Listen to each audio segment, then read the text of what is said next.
8. Permaculture as a new culture for NGOs.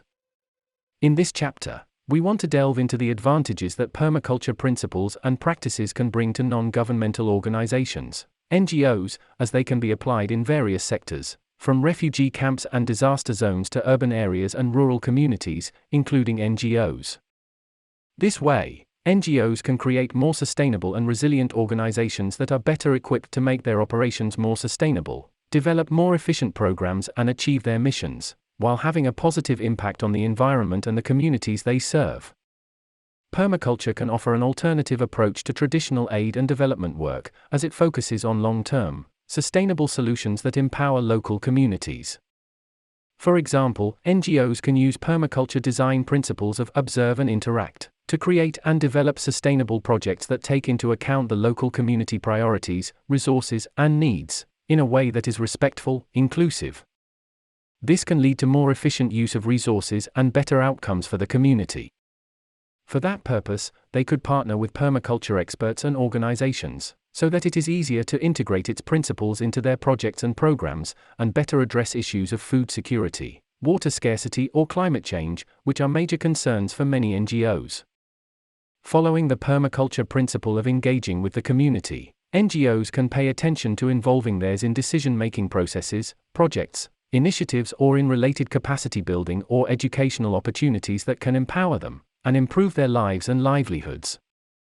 Working with marginalized communities to address issues that are often overlooked or neglected by mainstream institutions is also a way to address the use edges and value the marginal permaculture principle. This approach enhances productivity and diversity, and it is directly related to another permaculture principle that involves recognizing and valuing diversity in all its forms, and using it to increase resilience and adaptability. In the context of NGOs, this principle can be applied by promoting diversity and inclusion in their staff, programs, and partnerships, and by collaborating with a wide range of stakeholders to achieve their missions. The permaculture philosophy of sharing can also be applied by NGOs during these collaborations with stakeholders, by sharing resources so as to achieve common goals. On the other hand, adhering to the permaculture emphasis of education and awareness to create a sustainable future, NGOs could provide educational programs and raise awareness about important issues, such as climate change, environmental degradation, or social issues. Mimicking permaculture's holistic approach to design and problem solving, NGOs can pay attention and consider the interconnectedness of social, economic, and environmental factors in their projects and initiatives. Regarding their waste management programs in their operations and projects, NGOs can use permaculture sustainable practices and techniques to compost, recycle, use renewable energy sources and services that ensures their long-term availability, and thus reduce waste and create a closed-loop system. They could also give priority to sustainable funding models and partnerships, investing in long-term development, and designing sustainable buildings that are energy efficient, use natural materials, and are integrated into the landscape. Obtaining a tangible or intangible yield from the resources and services used is another permaculture principle that NGOs can apply by focusing on achieving measurable outcomes and impact for their community.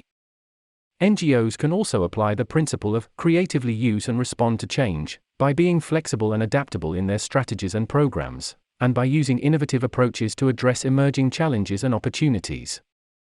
Finally, monitoring and regulating one's own actions and accepting feedback from others to adjust strategies and programs accordingly, and improve performance are strategies based on the permaculture principle of apply self-regulation and accept feedback that can be used by NGOs too. As we have seen, permaculture can help NGOs create a more sustainable and resilient organizational culture, and be better equipped to achieve their missions and serve the needs of the communities they work with. By incorporating permaculture principles, NGOs can promote social and environmental sustainability, foster economic development and resilience in the communities, and be more effective in their efforts to create positive change in the world. 8.1. How to introduce permaculture principles into existing projects. Before considering how permaculture principles can be adapted to our already existing project, we need to research and be educated about them, their techniques and practices, to have a good understanding of what they are and how they work. This way, we will be more aware of how they can be applied into our projects. It can be a valuable way to incorporate sustainable and regenerative practices, and a rewarding process, for all the benefits that it can bring. In this chapter, we will explain different practical steps we can take to adopt these permaculture approaches into our existing projects, since it requires careful planning and implementation. First of all, we need to assess the existing project and identify its strengths and weaknesses, areas that could benefit from permaculture principles. This way, we will be able to recognize and determine the opportunities for integration and how to best address it, in order to improve the sustainability, productivity, and resilience of the project. Remember that permaculture is a holistic approach to design and sustainability, so it is important to consider all aspects of our project when applying its principles. It can be overwhelming to try to apply permaculture principles to an entire project all at once. Instead, we suggest starting with a small area or a specific aspect of the project and gradually expanding from there. This will help ensure that the principles are integrated effectively and can be sustained over time. Secondly, we need to develop a plan for integrating permaculture principles into our project. This may involve making changes to our infrastructure, focusing on new goals, or redesigning the management systems. We can assess how to implement this plan in stages and monitor progress along the way. This will help us identify any challenges or areas where we need to make certain adjustments. It will be useful for this planning process to use permaculture design frameworks, like the spiral design process or zone and sector analysis, to guide the application of its principles in the project and to involve stakeholders. It is important to communicate and get feedback from everyone involved in the project, including community members, volunteers, staff, etc. To ensure everyone is on board and understands the benefits of the changes, we can offer them education and training to help them understand the permaculture principles and how they can be applied in the project. It will also help ensure that the changes are sustainable and effective. Once the permaculture principles have been integrated into the project, it is important to monitor and evaluate their results and effectiveness, to identify any challenges and make adjustments. Permaculture is a flexible and adaptable approach, so we should not be afraid to experiment and adapt as needed. There is always room for further learning. Finally, it would be very suitable to document this integration process and share the results and successes with others. We will raise awareness and inform other organizations and projects about the benefits of permaculture, and inspire them to adopt these sustainable principles in their own projects, as well. Following the previous steps, we can introduce permaculture principles into existing projects and, therefore, effectively create more sustainable projects in our entities. 8.2. How to promote projects effectively, online and offline. A very important part of the success of a project is how well it is promoted, since it allows us to reach a wider audience and attract more people to support our project. It helps raise awareness and visibility, generate interest, and ultimately increase participation, engagement, and support. Both online and offline promotion allow us to engage with people in different ways, cater to different preferences, and increase potential customers, users, and the chances of people getting involved with our project. On the one hand, a strong online presence can help establish our project as a reputable and credible initiative, and enhance the entity's or brand recognition, while offline promotion can help us build relationships with local communities and organizations. Moreover, promoting our project online facilitates collaboration and networking opportunities with people from different regions or countries, whereas offline events and meetings facilitate building relationships with local stakeholders and potential partners. Another advantage of promotion projects is that it can foster a sense of community and encourage people to get involved in it. People can connect and share ideas or build a sense of camaraderie and teamwork, and a higher user or customer satisfaction. Below, we share some hints and ideas on how to promote projects effectively, both online and offline. Whatever channel we choose, we will have to develop a clear, concise, and compelling message that clearly communicates the basics and benefits of our project's and entity's mission to the target audience. We should also tailor the messaging and communication to build stronger relationships and trust among different target groups, and appeal to the right people. This can attract more support, donors, funding, volunteers, and partnerships, sustaining the organization's activities and impact, and helping to achieve its goals more effectively. Likewise, we can collaborate and partner, both online and offline, with other organizations that share our project's goals and values, to expand its reach and impact. Online promotion requires a well-planned and targeted approach and building a strong online presence. We would need to develop a website or a landing page that provides information about our project, including its purpose, objectives, and expected outcomes. We have to make sure the website is visually appealing, easy to navigate, and optimized for search engines. Other powerful tools for promoting a project are social media platforms like Facebook, Twitter, Instagram, and LinkedIn. There, we can promote our projects to a wider audience, share updates that showcase the project's progress and impact. For that purpose, we should use appealing and short multimedia content, such as videos, infographics, and images to tell the story of the project, attract attention, and engage the audience in an easier and faster way. A good advice is to also use relevant hashtags to make the content more discoverable. In case that we receive feedback, questions, comments, or messages in such platforms, respond to them promptly and encourage the audience to share their feedback and ideas. This helps building a relationship and fosters a sense of community around the project. Reaching out and collaborating with influencers in our niche can be very fruitful. It can be done through sponsored posts, social media takeovers, or guest blog posts. They can open the door for us to reach their followers and expand our reach to a wider audience and add credibility to the project. We can also rely on email campaigns, building an email list of people who are interested in our project and send them regular newsletters and updates on its progress, news, and stories. It can be an effective way to keep the project top of subscribers' mind and encourages people to take action and get involved. We should have in mind measuring our results to understand what is working and what is not, so we can make adjustments to our approach. We can do this, for example, by using analytics tools to track the performance of our online promotions. Lastly, we can consider paid advertising options like Google Ads or Facebook Ads, to reach even a wider audience and promote our project to people who may not have heard of it before. In the same way, we can rely on securing media coverage by reaching out to journalists and media outlets to share our project story. Promoting a project effectively online is an ongoing process. It requires patience, consistency, and a willingness to experiment and try new things. Now, let's talk about how to use offline marketing tactics to promote our project within the local community. It can be just as important as online promotion, especially when it comes to building relationships with local communities and stakeholders. Offline dissemination can include creating and sharing printed promotional materials, like flyers, brochures, banners, posters, signs, or billboards, in public places. We can distribute them in high-traffic areas, such as local community centers, libraries, or public spaces, to attract attention and promote our projects. Yet, we have to make sure to follow any local regulations related to signage. On the other hand, we can also benefit from in-person events. For example, we can organize and host events and workshops related to our project's theme or industry, where we can educate the target audience and people about the project and engage with them in person. This could include seminars, open houses, or public meetings to promote our projects.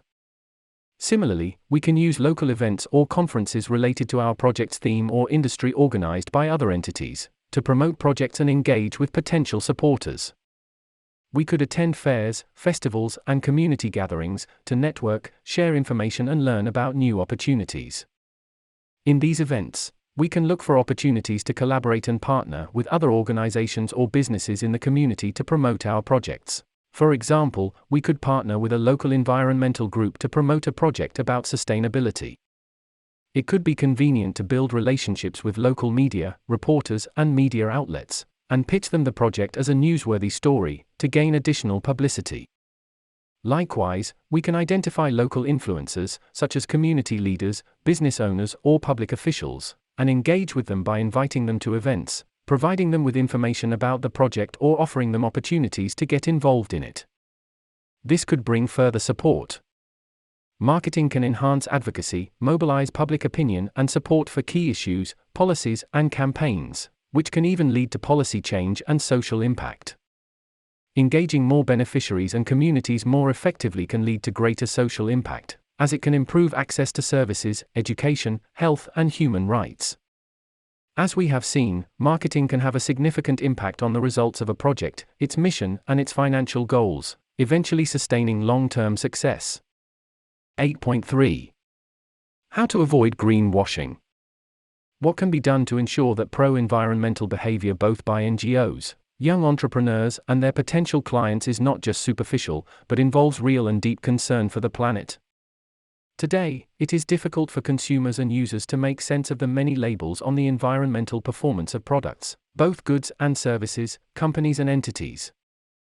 Some environmental claims are not reliable and consumers can be misled, as companies and entities can give a false impression of their environmental impacts or benefits, a practice known as greenwashing. This concept refers to the practice of making misleading, false or exaggerated claims about the environmental or sustainability benefits of a product, service or organization.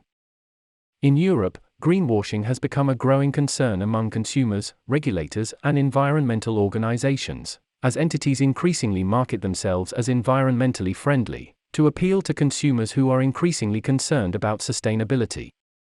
Entities and companies continue to use misleading or vague language to describe their environmental credentials, using terms like eco-friendly or green without providing specific details, or use logos or certifications that give the impression of environmental responsibility, even if they are not independently verified.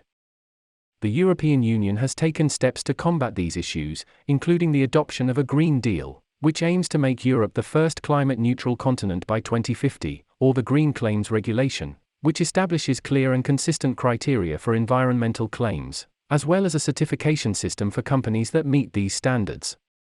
Ensuring that environmental labels and claims are credible and trustworthy will allow consumers to identify genuinely sustainable products and services and make better informed purchasing decisions. It will also boost the competitiveness of businesses who are striving to increase the environmental sustainability of their products and activities. It is important for entities, organizations, and businesses to avoid greenwashing because it can damage their reputation, undermine their credibility, and lead to loss of trust from users, customers, and stakeholders. Not to mention the potential negative legal implications and potential fines that could bring these false advertising claims.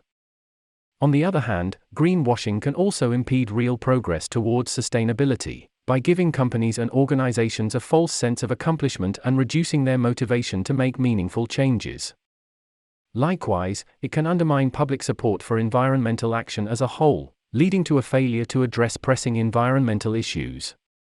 Unlike greenwashing, which often involves superficial or misleading claims about sustainability, permaculture focuses on creating real, tangible solutions that address the root causes of environmental problems. Thus, basing our businesses on permaculture ethics and principles can help us to not just make superficial claims, but actively create real systems and solutions that are truly sustainable, tangible, and equitable, and work to improve the environmental and social impact of our work. There are several practices that can be carried out and applied by entities and companies to avoid greenwashing and build trust with their users, customers, and stakeholders. We will talk about some of them.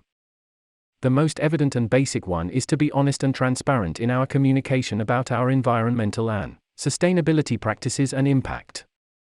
We should be able to provide clear and concise information about our operations, products, and services, and evidence to back up any claims about the steps we are taking to reduce our environmental impact and what still needs to improve. This includes avoiding vague or misleading language, such as green, eco-friendly, or natural, that may not have any clear meaning or verifiable standards. Another good practice is to rely on credible third-party certifications or audits, such as the Forest Stewardship Council, FSC, LEED, or Fairtrade, which can help ensure that our products and practices are truly environmentally friendly, and establish the legitimacy of the claims. In connection with this, to add credibility and validate our claims, we can consider seeking external reviews of our products and practices from independent third-party reputable organizations, or experts in the field. Another desirable habit is to continuously improve our environmental and sustainability practices and products, and set measurable goals for improvement. This way, we show our commitment to sustainability and keep stakeholders informed of our progress towards them. We should stay accountable for our actions, values, and commitments. To help promote sustainability and avoid greenwashing, we can also collaborate with other organizations that have similar values and goals. Meanwhile, it is important to ensure a deep pro-environmental concern and behaviors by NGOs, entrepreneurs, users, and clients, since their actions have a significant impact on the protection of the environment for future generations. NGOs play an important role in advocating, raising awareness, and influencing government policies and regulations about environmental issues. Entrepreneurs have the potential to drive innovation and develop sustainable technologies to reduce the negative environmental human impact, and clients or users shape, with their choices and demands, the behavior of both businesses and organizations. Therefore, since a real and deep concern for the planet is desirable in such groups and in society as a whole, we need a combination of approaches and measures for making it happen. First of all, NGOs, entrepreneurs and their users, clients and the general public should be educated about the real and urgent threats that the planet is facing, as well as the ways in which individual and collective actions can make a positive impact. They could attend or offer workshops, seminars, and awareness-raising campaigns that promote these topics and highlight the environmental impact of different products and services. Another important approach is to incorporate sustainability into the core values and mission of organizations. This means going beyond surface-level environmental initiatives and making sustainability a fundamental part of business or entity operations and decision-making. This way, they can demonstrate a genuine commitment to the environment and inspire others to follow suit. Additionally, NGOs can work with entrepreneurs, users, and clients to establish voluntary standards and certifications from independent entities that verify and promote sustainable practices, so that they can be used to promote the entity's products or services to environmentally conscious consumers. We can also stimulate true environmental concern and care by complying with certain governments' established standards, regulations, and policies, which promote the use of renewable energy, the reduction of greenhouse gas emissions, and the implementation of sustainable business practices. To achieve this adequately, we can set measurable goals, track progress, and report results in a clear and accessible manner. By holding people and entities accountable for their actions, we can encourage genuine commitment to environmental causes. Likewise, governments can also provide financial incentives to NGOs, entrepreneurs, and users or clients that promote sustainable practices. For example, tax breaks could be given to entities that invest in renewable energy or that implement sustainable practices, or to consumers if they purchase environmentally friendly products. Lastly, it is important to engage with a diverse range of stakeholders, including communities and individuals who are most affected by environmental degradation, and listen and incorporate their perspectives, so that we can ensure that pro-environmental initiatives are inclusive, equitable, and sustainable in the long term. We want to make sure that society understands that sustainability is not a trend, it is an obligation, and to promote a culture of genuine concern for environmental issues that are becoming increasingly urgent. Ensuring a deep pro-environmental concern behavior requires a collaborative effort between NGOs, entrepreneurs, users, and governments. By working together, we can help mitigate the negative effects of climate change and protect the environment for future generations.